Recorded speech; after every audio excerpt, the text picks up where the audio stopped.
Hello সবাইকে, good morning. বেশ অনেক দিন পর তোমাদের সাথে চলে আসলাম একটা মিনি ব্লগ নিয়ে।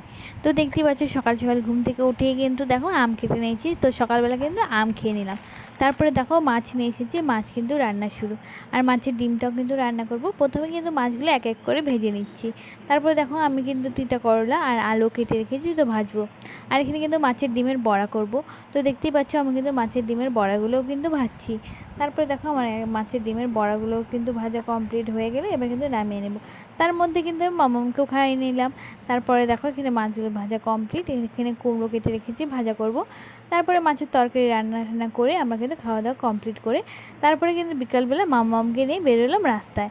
তো দেখতেই পাচ্ছ আজকে দিনটা কিন্তু খুবই সুন্দর লাগছে, মেঘলা মেঘলা। তো মামামকে নিয়ে রাস্তায় এসেছি। মামাম কিন্তু রাস্তাতে আসতে খুবই ভালোবাসে। তো দেখতেই পাচ্ছ বাড়িটা কিন্তু খুবই সুন্দর লাগছে। তো আমার কিন্তু ভীষণ ভালো লাগছে, দেখো আকাশটা। আর আস্তে আস্তে হাওয়াও চলছিল।